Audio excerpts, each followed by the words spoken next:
In the 60s, off-road racing took to the desert, man and machine against the elements. In the 70s, off-road racing took to stadiums across America. And that's where we are tonight for the Mickey Thompson Off-Road Championship Grand Prix. Hi, everybody. I'm Mike Chamberlain, and this is Marty Reed. And, Marty, this is the third stop on the Mickey Thompson Tour. The first two were absolutely outdoors in Anaheim and San Diego. We are indoors at the Kingdome in Seattle. What difference will this make tonight? Well, believe it or not, Mike, what the problem is that we've got mud, because there's been a lot of rain in the Seattle area, and the 25 million pounds of dirt that they brought in here has been very, very wet. Now, they've been doing all they can to dry it out for this event, but the secret to success tonight could be the drivers who figure out how to get around this course the fastest through this slick conditions.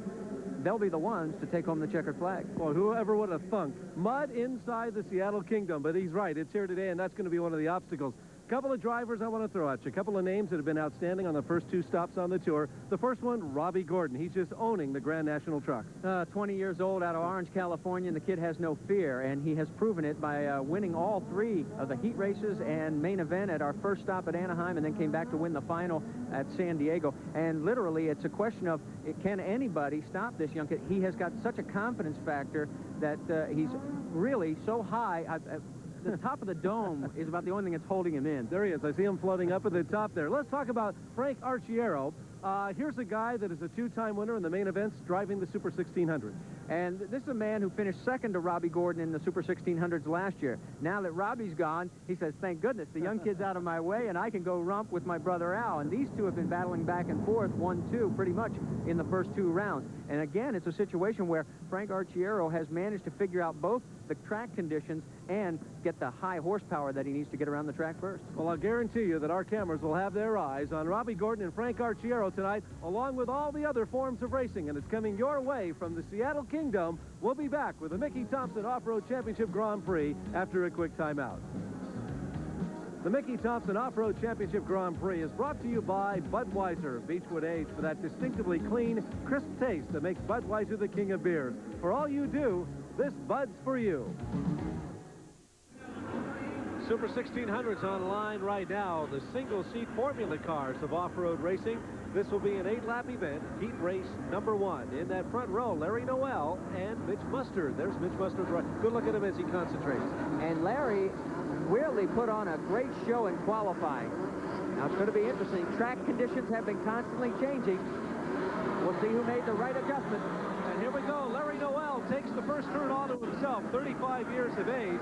From Phoenix, Arizona, Larry Noel maintains the lead. Mitch Mustard right on his tailpipes, and about 12 other cars follow them through turn number 3.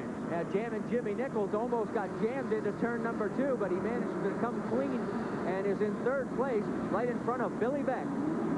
So Noel maintains the lead. He's from Concord, California, by way of Phoenix, Arizona now. Mitch Mustard right on his pipes. Look at this. Mitch Mustard from Colorado trying to find a line to get inside. The track is getting muddier with every lap that goes by, Marty. You may have called that one earlier in the day. We were afraid that this track could get a little bit bogged down, and it's starting to slow traffic up a little bit. You see him swinging a little bit more wide to the outside. Well, what's happened is that there is a groove setting in. In other words, from every car going over the same spot, that it's getting deep ruts, and there's no place else to go but to stay in the groove. If you go outside of it, you don't have the travel underneath to clear it. And if you take the real wide route, nobody's been willing to gamble that, because you may get hung out to dry and lose about 4 or 5 places. Well, it is Larry Noel who maintains the lead. Mitch Mustard in second. Jam and Jimmy Nichols a distant third right now. Now, Larry made a little bobble in turn number 3. It allowed Mitch to reel him in a little bit. He got out into the loose portion of the turn, and right now Mitch is right on his bumper. So Mitch Mustard, who races out of Colorado with 4 laps remaining, 5 laps to go. Larry Noel has had the lead from start to finish, started on that inside pole position, took advantage of the first turn, and has carried it into lap number 3. There's a good shot as they set up for that hard right turn. This is the tricky part of the course. As we stay with them, the whoop-de-doos, the rhythm section, they try and jump them 2 at a time, but Marty, I think they're